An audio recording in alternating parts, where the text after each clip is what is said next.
Hey everybody, Prepper Nurse 1 here. Today is Monday, August 14th, 2017.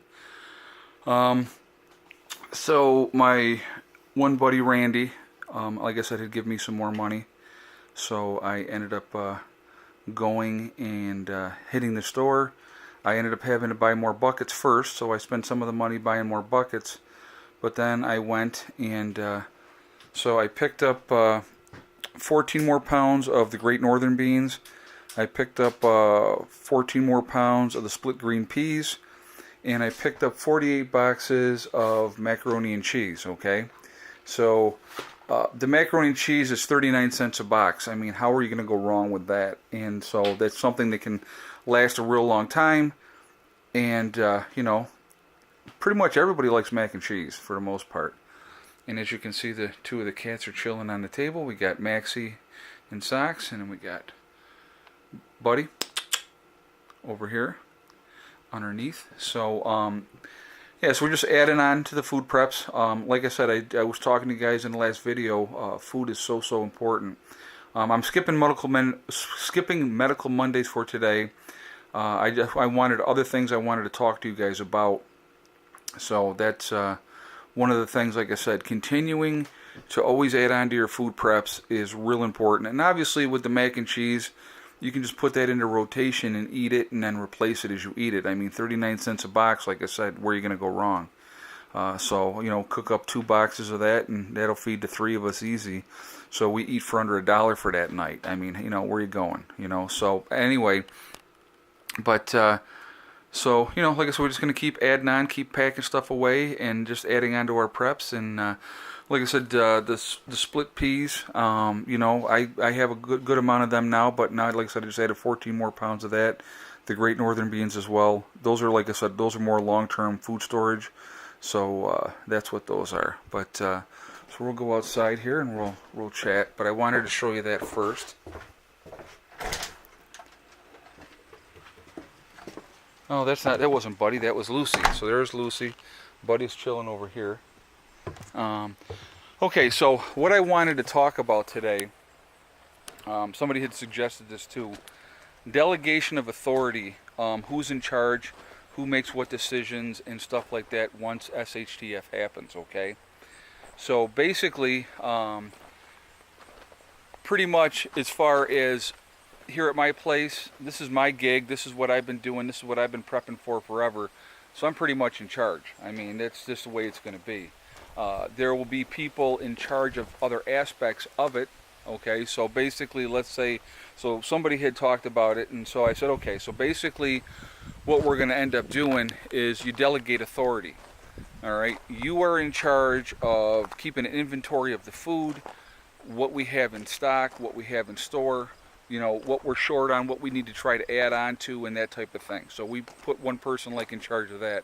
Maybe somebody else that is more security oriented, or has more more knowledge on that aspect. They would be in charge of that. We have another person that maybe is an awesome cook, okay? So they're going to be in charge of cooking. Now here's the important thing to remember with all this stuff, which is you're delegating these authorities to do different things in your group. You have to have other people learn how to do those things as well. It's like if something happens to that person and they get sick or die, you have to be able to pass that knowledge on to somebody else. So obviously then what you're going to do is basically have 1 or 2 people working with that person, learning those skills as well, so that you can share that knowledge. And even with cooking, I mean, you could take a different person every night and say, okay, yeah, Joe is the head cook because he's an awesome cook and he was a chef, but now we're going to have, Mary has this awesome recipe, so maybe she wants to use that. So, you kind of all work together. You write stuff down, you're writing recipes down, you're working together. Here, the key, guys, in an SHTF situation is working together. You have to have cohesiveness in the group. You have to have an hierarchy. You have to. Okay, you have to have somebody that's going to be able to make those hard decisions. Some people do not want to make the decisions, okay? I have no problem making the decisions. I mean, my game plan, to be honest with you, when S.H.T.F does happen, it's not a matter of if, to me it's a matter of when.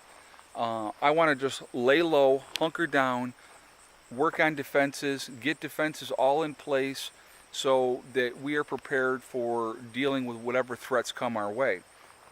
You know, not having obviously all the food in one spot, that's stupid. So you have caches of food here, there, and the other place.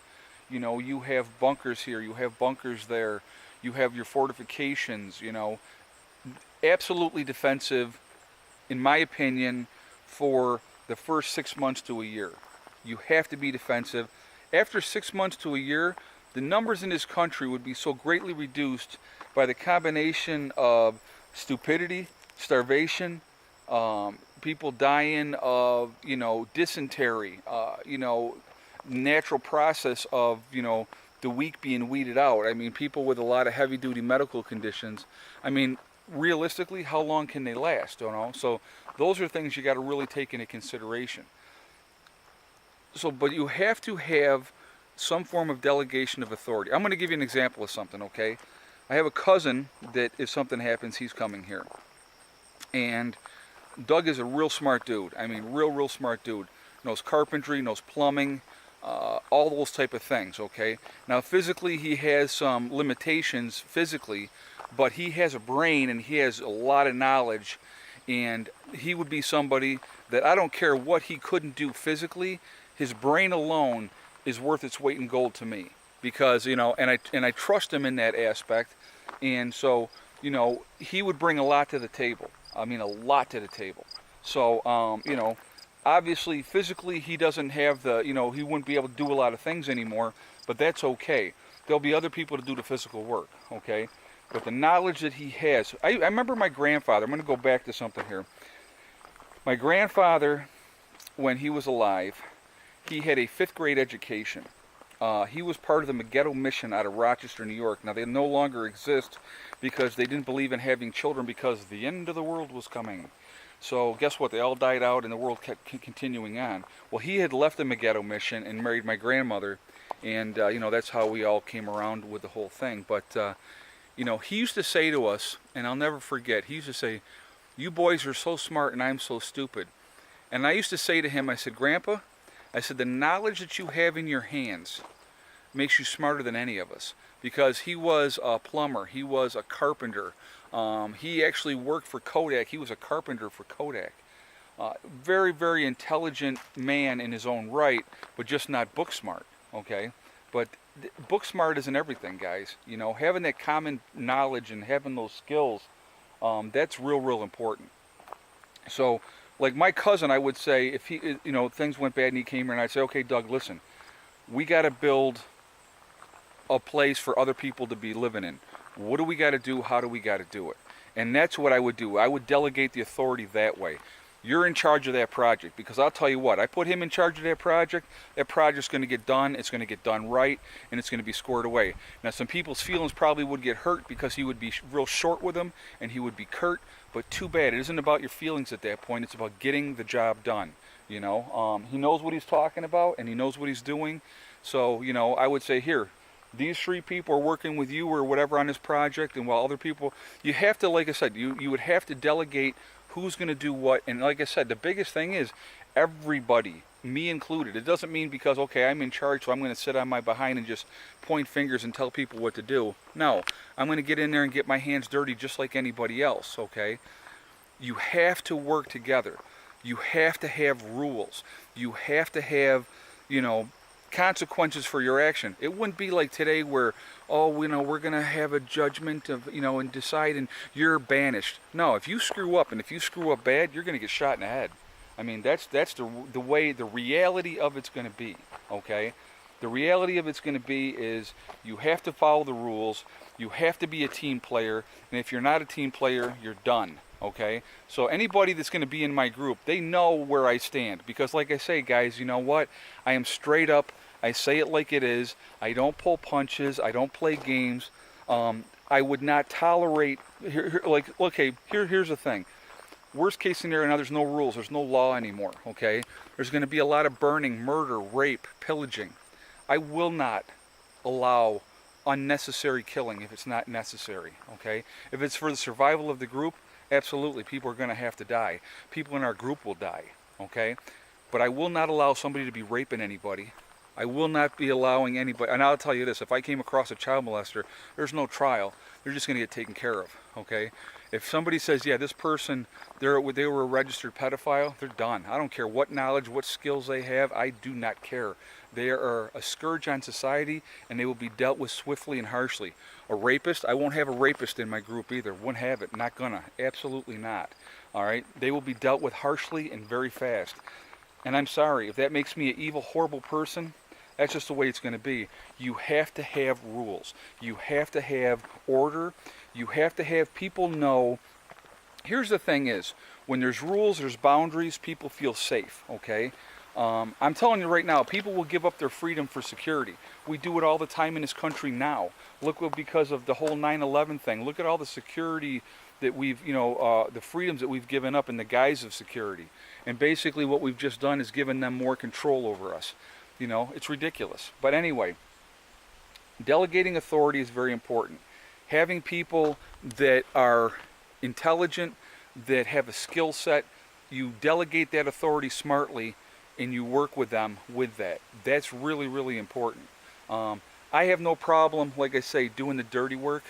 And if that means making a decision of who is going to get taken care of or not, I have no problem doing that.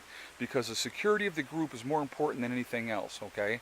So I want your thoughts on this, guys. I want your feedback. I want to hear what you think on that, as far as delegating authority and all those type of things, and where you stand, how what your thought process is. Like I said, hunkering down and just kicking back and waiting things out, I think is the smartest way to go in an S.H.T.F situation. The numbers will take care of themselves. I mean, realistically, within 6 months, I think that 75 to 80% of the people in this country would be dead. The cities, your suburbia area, there would very, very few people left in those areas, okay? They're going to implode upon themselves. They really will. And those people with no skills, no knowledge, are going to try to come out to the country. And I think that the people in the country will work together. I really, truly believe that. And things will be dealt with very swiftly. So anyway, I'm going to jump off of here, guys. Like, comment, share. If you like what we're doing, hit the subscribe button, the little icon of me and the kids in the video. I'm going to put the link on this video as well for provisional, or oh my God, what was I saying? I don't know. Never mind. We'll skip that. I don't know what the heck I was saying. But so anyway.